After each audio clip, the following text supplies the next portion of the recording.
So that being said, I would like to introduce Mike Peich, who is our vice president. And Mike is an emeritus professor of English at Westchester University, where he created the Westchester University Poetry Conference in 1995 and the Westchester University Poetry Center in 2000. His interest in baseball history has resulted in articles and lectures about the Southern minor leagues, 19th century baseball advertising, and Chester County, PA basketball. Baseball, sorry. I'm looking right at it and it says baseball. Okay. Mike collects vintage baseball cards and ephemera and is currently doing research on the Negro Leagues. And as I said, Mike serves on the board of directors and he is president of the Chester County Sports Hall of Fame. And with that, I would like to introduce Mike Peich.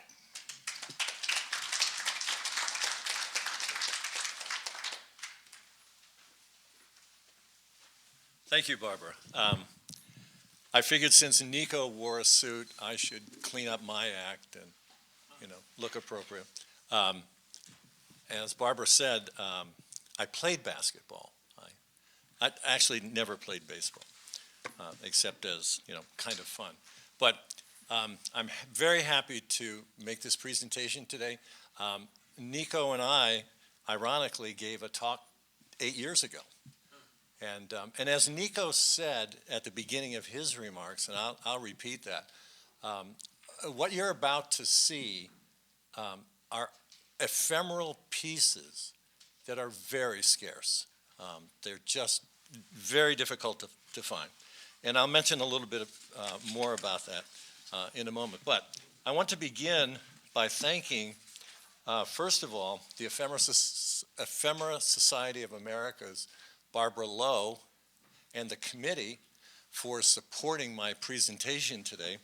And of course, we all have to thank Mary Beth Malmsheimer for the terrific job that she does to make this conference happen. And I also want to thank Barbara Foz-Charles for encouraging me to do this, to give this talk. As I said to you, this kind of ephemera is extremely scarce, and if there's time at the end of my remarks, I'll say a little bit more about that. But I want to thank a number of my collector friends for sharing images with me.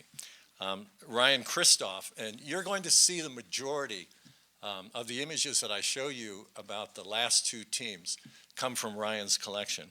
David Eskenazi, Tom Daly, Dan Bretta, Jason Miller, and I want to give special thanks to my buddy David McDonald, with whom I talk on a weekly basis.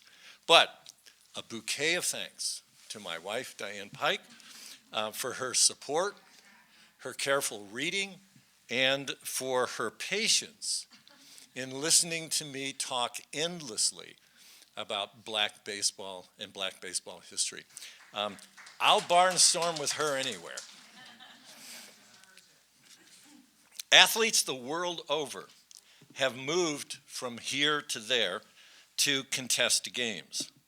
From as early as ancient Greece to the 21st century, sporting events would not exist if there was no travel. One of the most fertile periods of American athletic travel occurred during the 60-plus years of segregated African-American baseball.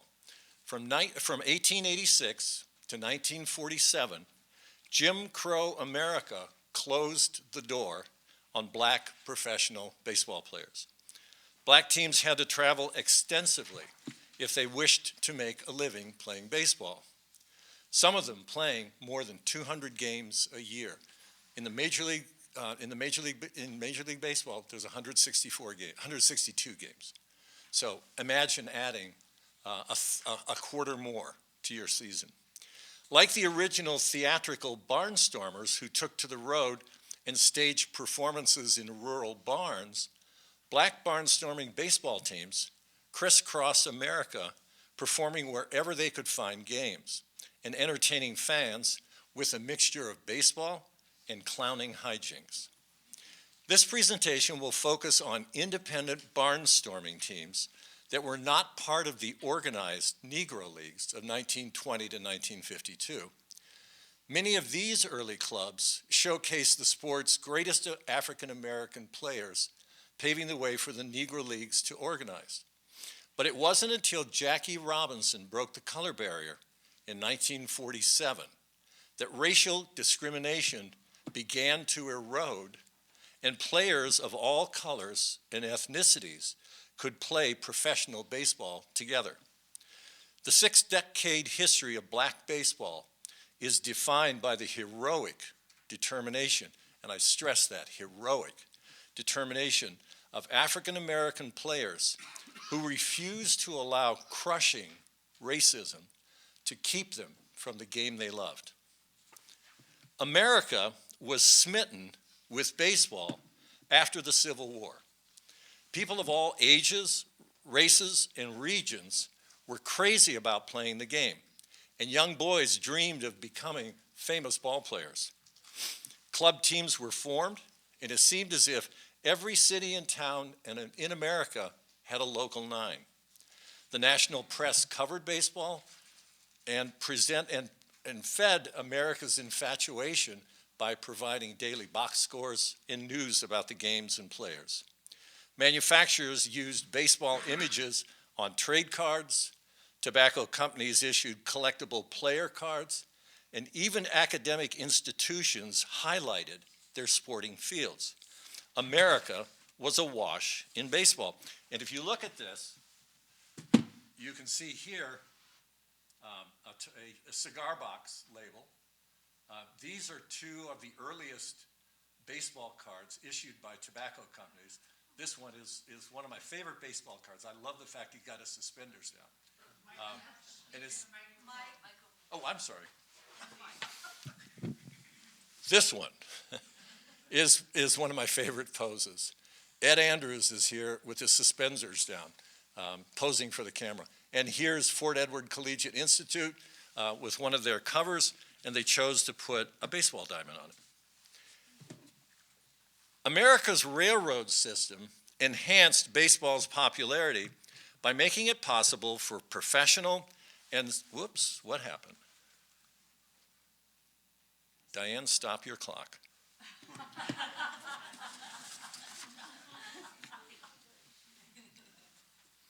I don't know what happened. I don't know. I thought I was lighter of foot than that, but maybe not. Oh, there we go. Okay, good. America's railroad system enhanced baseball's popularity by making it possible for professional and semi-professional teams to travel. And even here you can see the 1904 Cubs posing outside their travel car.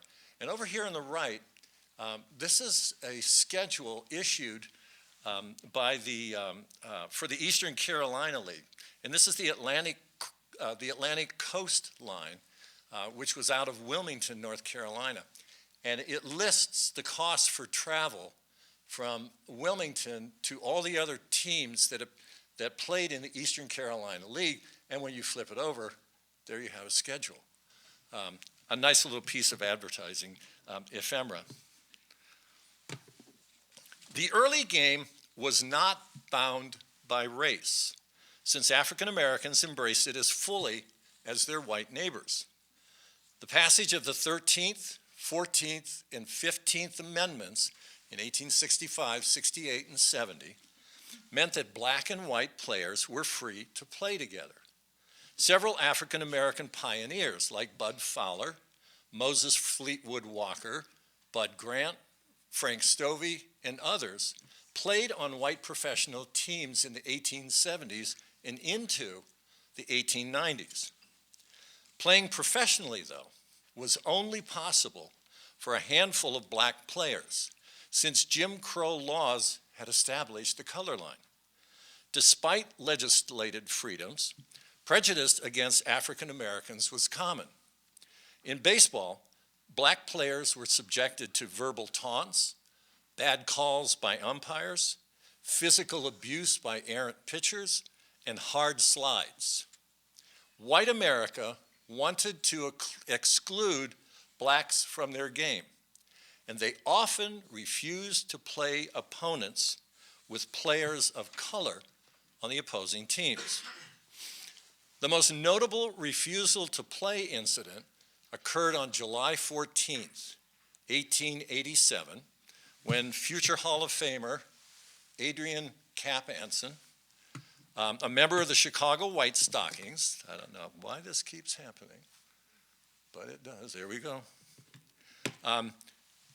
refused to play the Newark Little Giants of the International League unless George Stovey and Moses Fleetwood Walker, Stovey was the pitcher, Walker was the catcher, were removed from the game.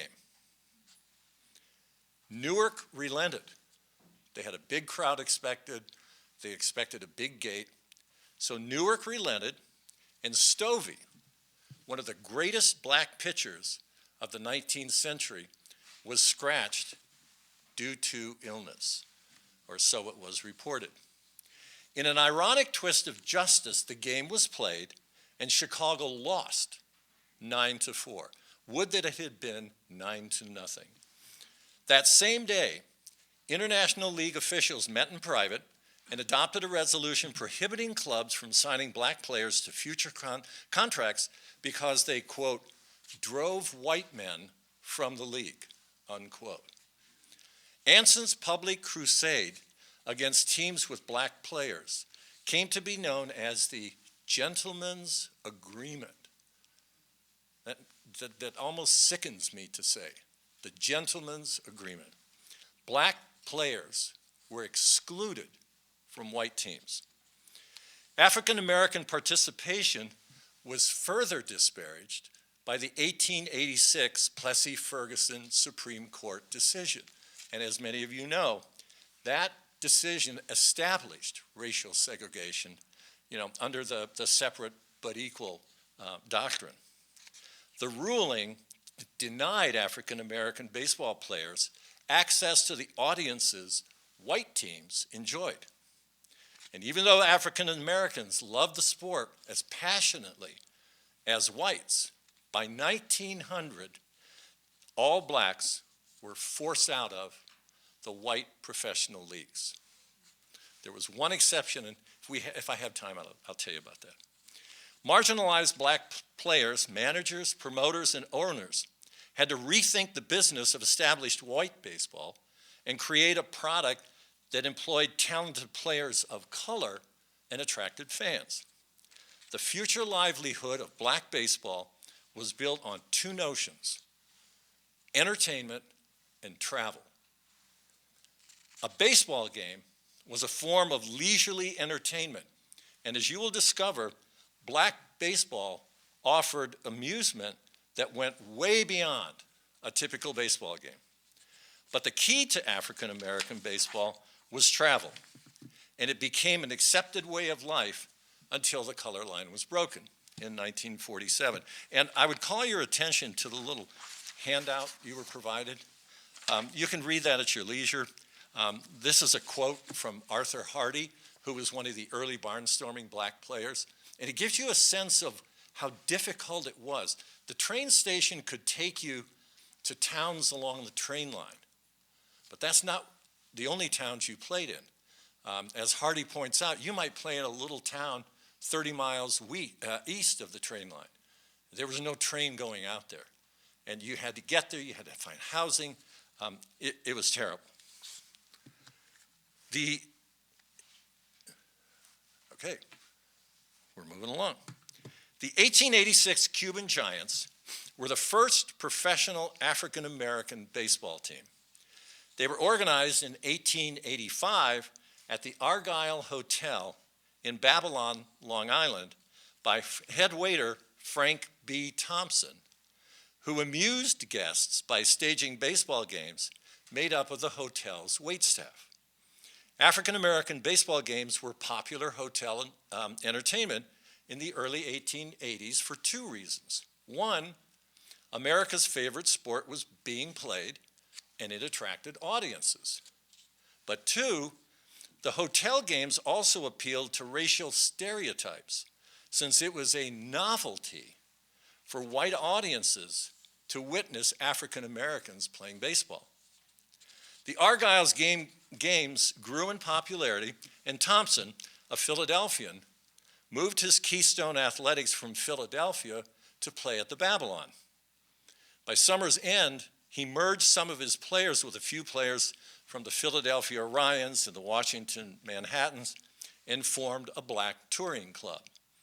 The Babylon Boys, as they were known in 1885, played prominent white and black teams over the late summer and toured the South by train and toured Florida during the winter. The team played a version of what was known as AAA baseball. I love this concept. Anyone, anywhere, anytime. And they literally meant that. Anyone, anywhere, anytime. That was AAA baseball. It's not AAA baseball today, but in 1886 it was. Their extensive travel paid expenses and spread their fame along the East Coast white and African American communities. Walter Cook, a wealthy white promoter, bought the team in 1886, and he renamed them the Cuban Giants. If you know anything about early black baseball, you see lots of teams named Cuban. You also see lots of teams named Giants. I wish I had an hour and a half. I'd tell you more about that, but I don't. He paid the players. He arranged for year-round games with white and African American teams. The team also attracted a winter following among white Florida hotel vacationers whose enjoyment of the games was encouraged by the alleged Cuban connection. We all know how close Cuba is to Florida. The players reportedly played up the exotic, and during games they would engage in gibberish designed to mimic Spanish. They played excellent baseball and eventually became an elite black baseball powerhouse, winning the 1888 Colored Championship of the World against 3 other Eastern black teams. E.B. Lamar bought the team in 1896 and renamed them the Cuban X-Giants, the X meaning former. But he didn't want to call them the EX-Giants, so he made them the Cuban X. They became a major black team, well known in African American and white baseball circles. And I should point out, this is the 1886 Cuban Giants, when they became the Cuban Giants. This is the Cuban Giants just before they won the championship. This is an interesting postcard that negates all the rumors going around that these aren't the real Cuban Giants. And John Bright, who owned them at that time before Lamar bought them, sent this postcard out. No, we're the real Cuban Giants. Play us. This is a really interesting letter. This was written by E.B. Lamar to a team in the town where I live, in Westchester, Pennsylvania. There used to be a manufacturing company called the Sharpless Company, and they made cream separators. And they had an industrial team, and they played all over the Delaware Valley, down into Wilmington, or down into Delaware and Maryland. And in 1905, Lamar sends the manager of the team a letter asking if the Cuban X-Giants could play. They were going to make a trip, and they wanted to make stops along the way as a means of generating more income. And I have a copy, a carbon copy of the manager's reply. And he said, "Oh my word, we couldn't play you guys. It would be slaughter. You're so good. But thank you for asking." So the game never happened. But I mention that because travel. They were constantly traveling. Think of AAA baseball. Travel, oh, here we go again. Okay. Travel for black baseball teams was a grueling challenge that made playing difficult in the late 19th and early 20th century. Teams had to travel in segregated train cars, stay in segregated hotels, and eat in segregated restaurants if they were allowed. There was, however, one early exception to the rigors of travel, the Peich Fence Giants, who were sponsored by the Peich Woven Wire Company of Adrian, Michigan. That's not easy to say, folks, the Peich Woven Wire Company. And you can see here on the left a cover from one of their trade catalogs. J. Wallace Page invented woven wire fencing and was eager to advertise his product. Future Hall of Famer Bud Fowler convinced him that a superstar black team would barnstorm throughout the Midwest and advertise the Page Wire Fence name everywhere it played.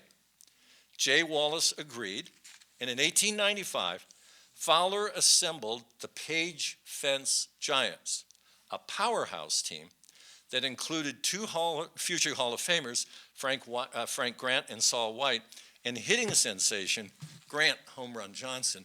Grant Home Run Johnson is right there, third person from the left. This, by the way, was a trade card. On the one side, you had an ad for the Page Wire Fence Company. On the other side, you had a picture of the team. And as Nico said this morning, if any of you has one, doesn't like it anymore, call me. I'll give you my card. And this, by the way, well, I'll get to that. Travel was central to the plan. So Peich provided this luxurious private train car that you can see there on the right. Peich is, I forget which one he is, I think he's there in the middle, standing on the back of the train. It contained a kitchen, a cook, an all-purpose dining, sitting, and sleeping room for 20 passengers. Freed from the difficulties of finding lodging and meals, the teams traveled to 112 cities in the first year. Think of that. AAA baseball. They became the first successful barnstorming black team to play in multiple cities. The Giants would typically announce their games by placing ads in the opponent's newspaper lauding their baseball and entertainment skills. Upon arriving, they emerged from the train in their uniforms, wearing firemen's hats, and they would ride Monarch bikes, another sponsor, in formation down the town's main street in an effort to stir up interest and get people to come out to the game. Once the game began, and this was especially true during the weaker teams, they often entertained the crowd by clowning. Clowning becomes a very, it's just a ubiquitous word. They would sing songs or give recitations between innings. Or if somebody hit a home run, that person would do acrobatic flips around the bases. Riding bikes and clowning entertained fans, largely white fans, by reinforcing Jim Crow stereotypes of African Americans whom they believed, whose lot in life they believed was to provide circus-like entertainment for white audiences. Despite their clowning, the Giants were always serious about the quality of their play. And in the first year, they posted a record of 118 wins, 36 losses, and 2 ties. And the ties happened because it got dark. They were financially successful, attracted crowds ranging from 500 to 3,000 people by playing a mixed schedule of black and white, professional, and amateur clubs. The following year, they were 80-19 and beat New York's Cuban X Giants, there you are again, 10 games to 5 to proclaim themselves the top team in black baseball. They became an elite black baseball team during their short 4-year existence until Peich ended his sponsorship and parked the train car. Now, the Peich Fence Giants articulated 2 directions for future black professional teams. Players at all levels accepted the fact that they had to travel extensively if they were being paid to play the game. That was a base accepted notion. Their pay was generated by the income derived from splitting the gate receipts for each game and thus making it important to attract as many people as possible. Hold that thought in your head for a while. The more people you get to the game, the more butts in the seats, the better your income is going to be.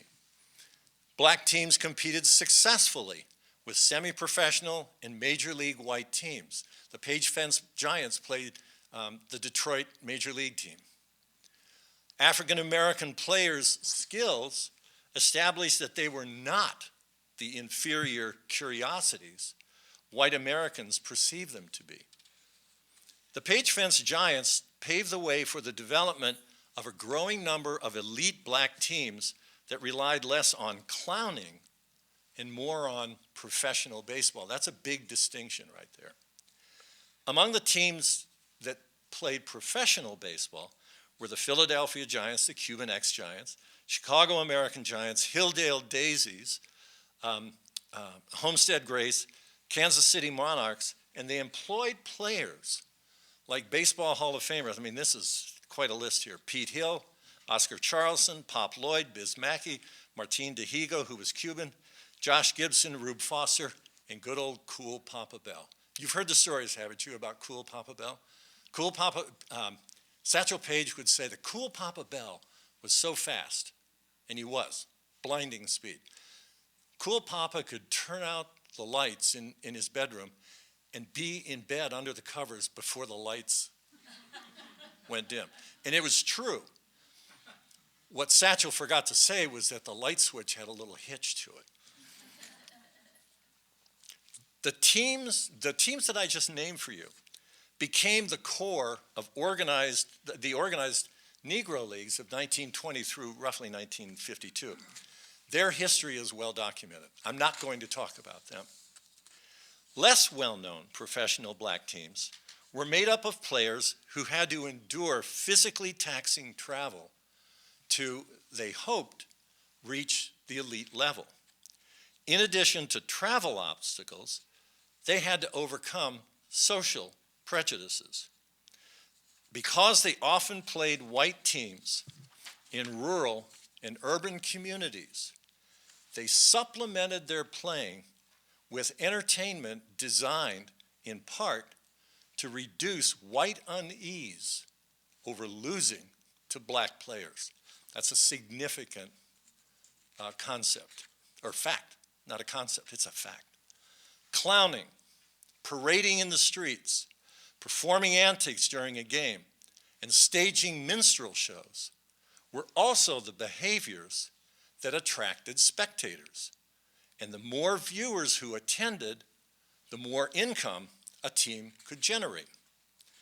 Jesting appealed to Jim Crow stereotypes of African Americans, but they also had the unintended effect of discrediting skilled baseball players.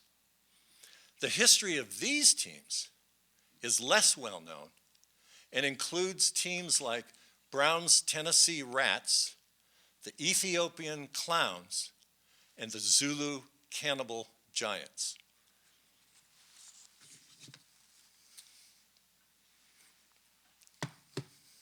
The Peich Fence Giants were the exception among early barnstorming black teams because they had ample financial backing. Brown's Tennessee Rats, on the other hand, represented the norm for many black barnstormers who attracted paying fans with a combination of baseball and clowning.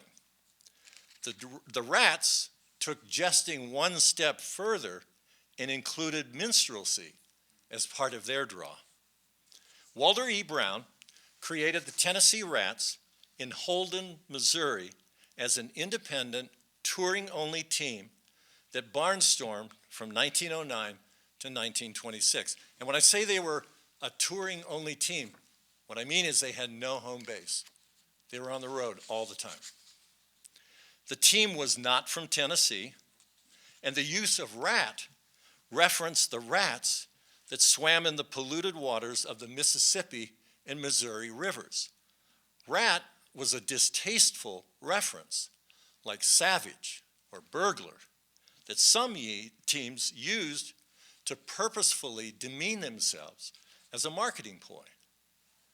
In 1911, Brown's Tennessee Rats recorded a record of 184 wins and 17 losses. That's 201 games if you do the math. And they were led by flame-throwing pitcher John Wesley Donaldson. Donaldson had a record that year of 44 wins and 3 losses. Donaldson became one of the dominating African-American pitchers, and he later played for the Kansas City Monarchs. He played on another team in between called the All Nations. And boy, there's a very expensive postcard in an auction right now that I wish I could buy. Here you see the Browns Tennessee Rats. This was taken by somebody who attended a game of theirs in 1910 and had a real photo postcard made. Here's another one. Unfortunately, none of these includes a photo of John Wesley Donaldson. Donaldson is not in the Hall of Fame. He should be. And I suspect that the next time the voting comes around for underrepresented African-American players, he may be elected. There are very few images of Donaldson. And I forgot to point that out when I was talking about George Stovey. The Rats offered a total entertainment experience both on and off the diamond. After every afternoon game, they staged an evening minstrel show with some of the players performing. And if you look at this photograph, if you look at this photograph, here's the team photo, and I've blown up the fact you can see a horn, presumably used during the minstrel show that evening. And if you step out here to read these, if you look at the comments from the Tingley Vindicator, Tingley, Iowa is 90 miles north of Holden, Missouri. And it was one of the first stops on the Rats' schedule for 1909. And what amazes me, well, I can do that. The problem is I can't see the screen. Yeah. Thanks, Ben. How's that?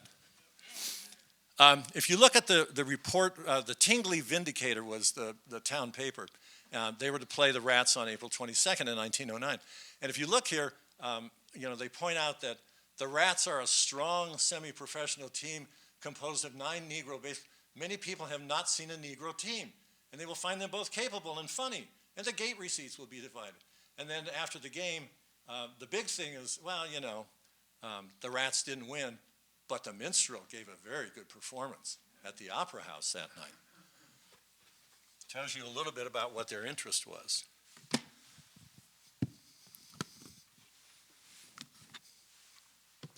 Black barnstorming teams like the Tennessee Rats, the Illinois Giants of Chicago, and the Collegian Giants continued to play and entertain with comic antics. The phrase comic antics, there are 2 phrases that one sees on baseball posters for black barnstorming teams from this area. One is comic antics, and the other is the fastest team you'll ever see. They continued to play and to barnstorm even after the Negro Leagues were established. So there's a very important distinction there. The Negro Leagues the Negro Leagues were a separate entity. They played professional baseball. Black barnstorming teams were not part of that entity. And they barnstormed all of the time. And they're the ones who would employ the antics. But the important thing is that the black barnstorming teams like the Rats offered young African-American players the opportunity to showcase their skills and chase the dream of making it to the professional ranks. When the Negro Leagues were formed, once again, the emphasis was strictly on playing baseball in a highly professional manner without incorporating stereotyped clowning.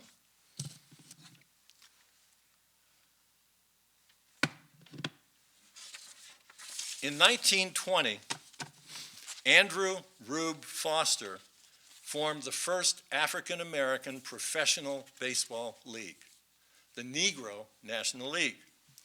The league was modeled after the major leagues, and Foster believed, as you can see in this quote from him, "We will always be the underdog until we can successfully employ the methods that have brought success to the great powers that be in baseball of the present era organization." When he's talking about the great powers, he's talking about the white major leagues. And organization was critical to the National League, the Negro National League. Foster wanted an African-American organization, a league, that rivaled Major League Baseball, that provided autonomy for black players and teams and would force the major leagues to accept an all-black team. And you get a better sense of that in the other quote I've shown there. The early success of the Negro National League spawned the formation of the rival Eastern Colored League and Southern Colored League. So there were three leagues. All three leagues consisted of major teams that featured some of the best players in the country, black or white. And I should point out that this team, and hardcore ephemerists like me are going to love the fact in a moment when I tell you. This is the Hilldale Daisies from Darby. They played in Darby, Pennsylvania, which is about 40 minutes from where Diana and I live. It's right adjacent to Philadelphia. One of their players, Louis Santop, who was there, the catcher. There are very few images of Louis Santop. He does not appear on a baseball card. He appears in photos like this. Very few images of Louis. But here's a game ticket from 1924 from the Hilldale Daisies. I don't own it. I wish I did. I know the man who does.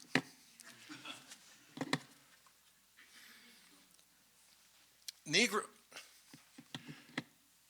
Where am I here? Okay. Negro League teams did not rely on minstrel shows or clowning to attract fans, but they still barnstormed to pay their expenses.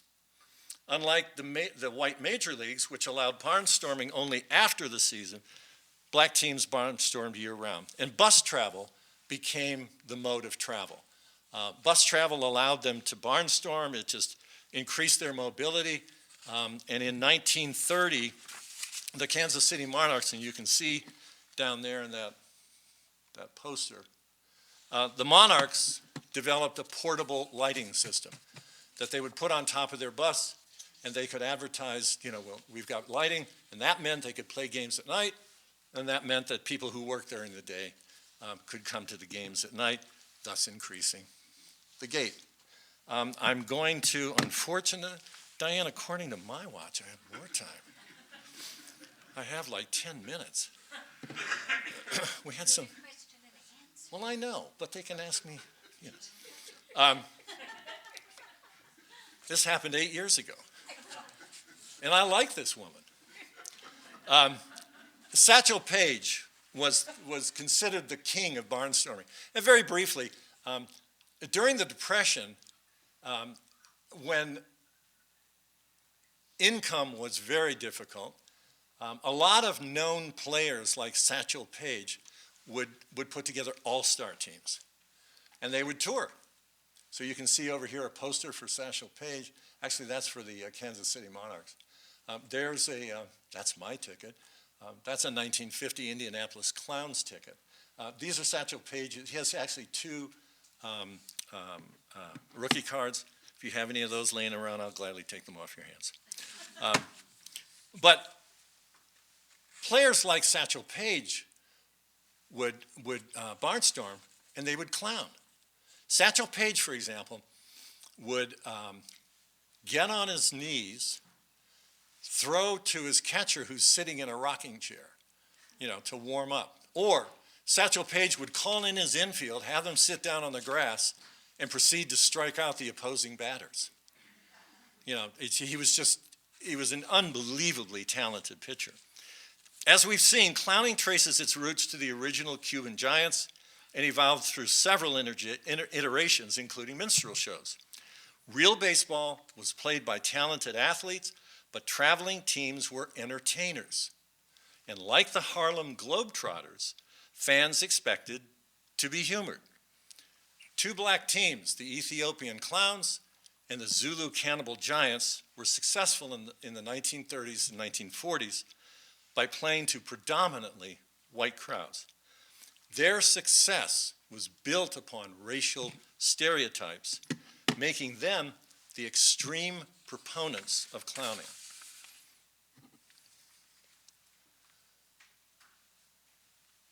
Johnny Pierce, a bootlegger and numbers runner, and Hunter Campbell founded the Miami Giants baseball team in 1934, and they used the traveling clown model. I'm going to skip through some of this. The Clowns' promoter was Sid Pollock, a white man from Tarrytown, New York. Pollock convinced them to put Ethiopian and clown into their name. And you can see here the clowns. They dressed like clowns. They painted their faces. Keep in mind these two warrior types.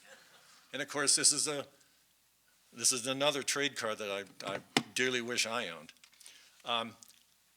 Pollock envisioned a first-rate team, but a team that relied on generating laughs through slapstick comedy. And he was convinced that if you put the two of them together, it would be a highly successful attraction. The clowns dressed like circus performers, painted their faces, and had exotic Ethiopian names like Abadaba, Wahoo, Impo, and King Tut, AKA Richard King. You can see King Tut doing his thing here. Another one of King Tut at the end of the lineup there. One critic responding, well, I should tell you a little bit about their clowning routines. They can ask me in the hall, Diane. Their clowning included shadow games, where they would pretend to play a game, but there would be no bat, no ball. They were just shadowing. They were going through the motions. Or they would have, between innings, they'd have King Tut pitch to Spec Bebop, a midget. Crowds loved their buffoonery, since the comic acts appealed to stereotypical notions that trivialized African Americans and made them seem inferior. One critic, responding to the clowning routines, noted that black athletes often had to make a Faustian bargain to play the game they loved. Most of the activities that the clowning that they did took place before game. You can see here. Oh, I'm sorry. Let me go back. You can see here they're, doing a shadow game. Once the games begin, these guys are not real happy. Once the games began, it was serious baseball, but they would clown. Hank Aaron, in 1946, 1946, they moved to Indianapolis. They joined the American Negro League. In 1952, an 18-year-old Henry Aaron joined the team. He played for 3 months before he was moved up into the majors. But to his credit, Aaron refused to do any of the clowning. In 1953, they hired the first female player, Toni Stone. There she's depicted on the cover of a program. But most people recognize the fact that even though she was a talented player, it was nothing more than another attempt to draw people to the stadium. The clowns continued to play, but ironically, by 1968, they were all white. and they continued to play until 1988, attracting crowds. They would play in Yankee Stadium in the late 30s. I mean, Sid Pollock was right. If you did this, if you did clowning with baseball, it would attract people. And in the, whenever they played in Yankee Stadium, they'd attract 10, 15,000 people. They'd play out in the Midwest at Comiskey Park and attract big crowds as well. Highly, highly successful. But the most Faustian baseball bargain of all time occurred in 1935 when the Zulu Cannibal Giants were formed in Louisville, Kentucky by Charlie Henry, a former Negro League pitcher. A purely traveling team, they were contemporary with the Clowns and were later represented by none other than Sid Pollock. Henry believed an all-black team had to do more than play baseball if it hoped to survive. It needed a comic element, and his answer was to create a Zulu tribal team, in this case from Borneo, whose players had painted faces, wore grass skirts, played bare-chested, played barefooted, oftentimes would swing clubs, and they too had African-sounding names like Limpopo, Tenkafu, and Tango. If you look at, sorry Diane, if you look at this poster, this is just one of the greatest posters of all time for for barnstorming clowning. The greatest and strangest Negro team, famous, original, odd, weird, novel, extraordinary, unique, eccentric. And then here you have all the names of the players in the left-hand column. And here you can see how they would dress. In this photo, when the Zulus came to town, they would walk down the main street in full skirted regalia, clowning and chanting and doing whatever, once again in an effort to draw a crowd to a game. And then before games, they would sit on the ground and play and sing songs in their quote-unquote native tongue.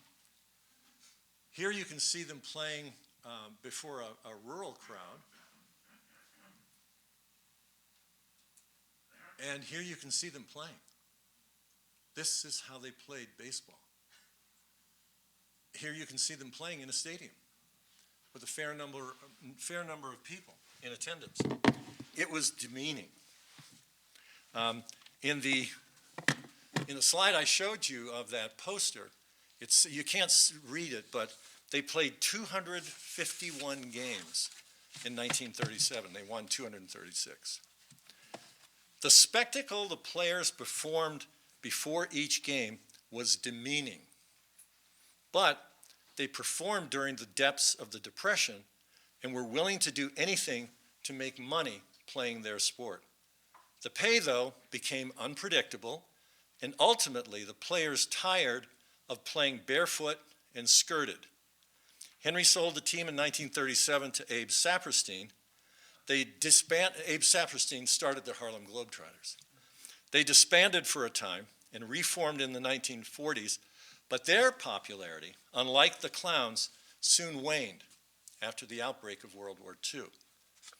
The team is best summed up by Baseball Hall of Famer Buck O'Neil, who played 1 year with the Zulus in 1937. Buck O'Neil was 25 years old in 1937, and he felt he had to do he says this in his biography. He felt he had to do whatever he could to play baseball and be recognized and get to that, to fulfill that dream he had of playing at an elite level. This is Buck O'Neil. Looking back on it, the idea of playing with the Zulu Giants was very demeaning. Perhaps audiences had also become embarrassed by the spectacle of demeaning behavior and turned their backs on a team that relied on stereotypes to disadvantage others in the name of entertainment. And my last slide, Diane. Black baseball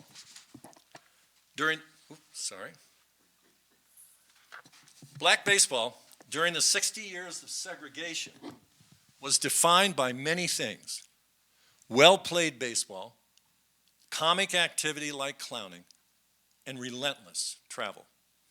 The players endured not only the hardships of travel and the challenges of finding housing and meals on the road, they were constantly reminded of their second-class citizenry in a world defined by segregation and racism. Thankfully, many of the players and teams have finally received the recognition that was denied them in their lifetime. By telling their stories, we honor the sacrifices they made to play the game they loved. Thank you.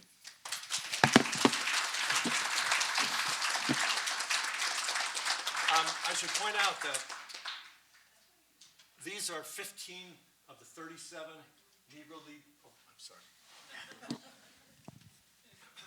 These are 15 of the 37 Negro League players who are in the Hall of Fame. I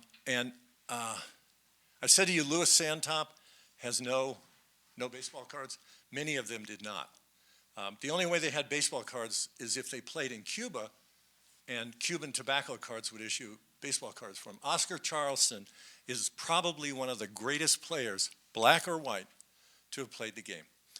He has 4 baseball cards, and they're all issued by Cuban manufacturers. This card is his Billiken card, B-I-L-L-I-K-E-N, issued in 1923-24. There's probably fewer than 10 of these extant. They're on very thin photographic paper. If you know the climate in Cuba, things don't last very long.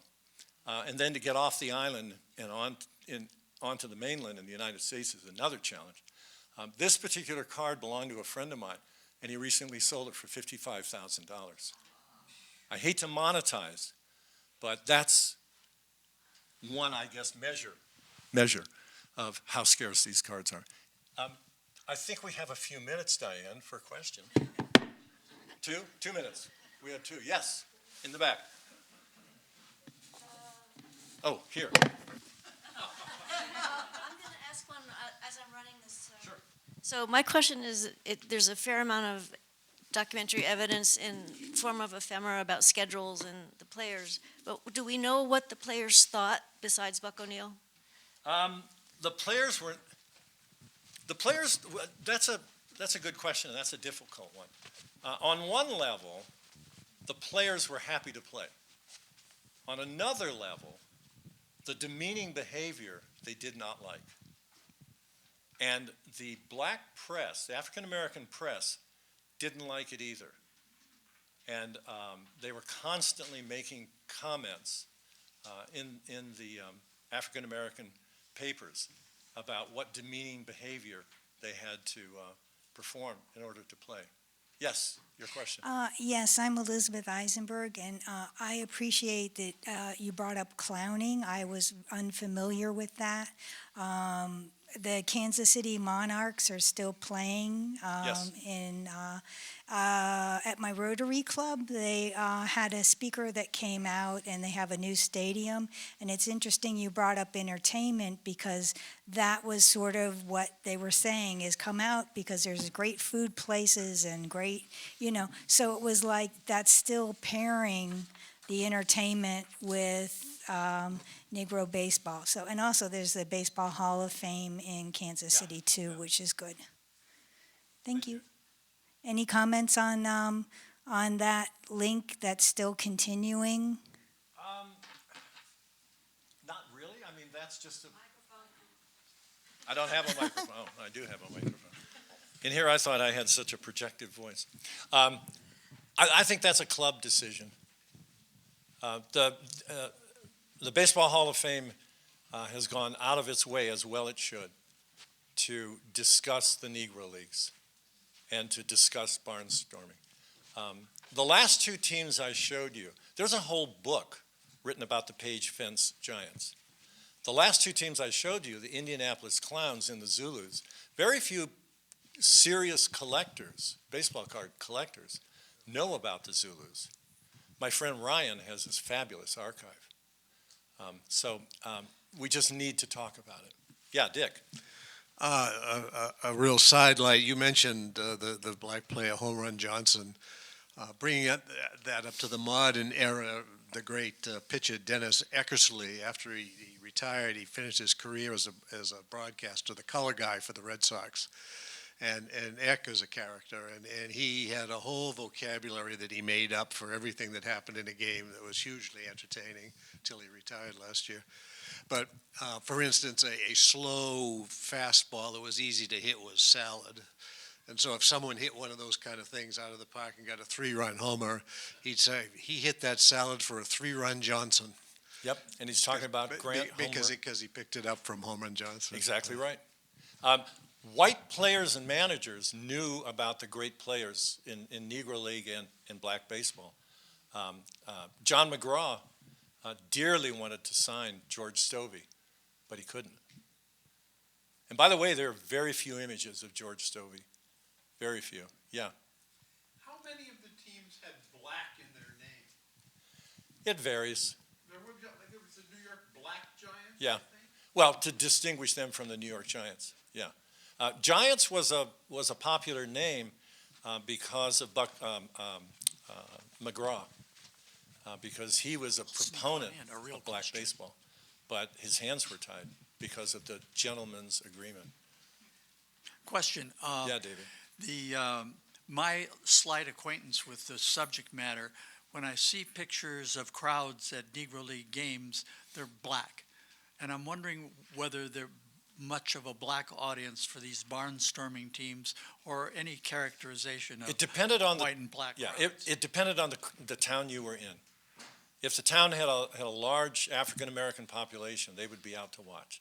But if it had a mixture of white and African-American, you'd have both. I've got a photo in my collection of a 1920 game played by the Hilldale Giants against a local team in Chester County where Diane and I live. And it shows the stands, and it's an equal mixture of white and African-American. Segregated? No. Mixed in? Mixed in. Mm-hmm. Yeah. Yeah, well,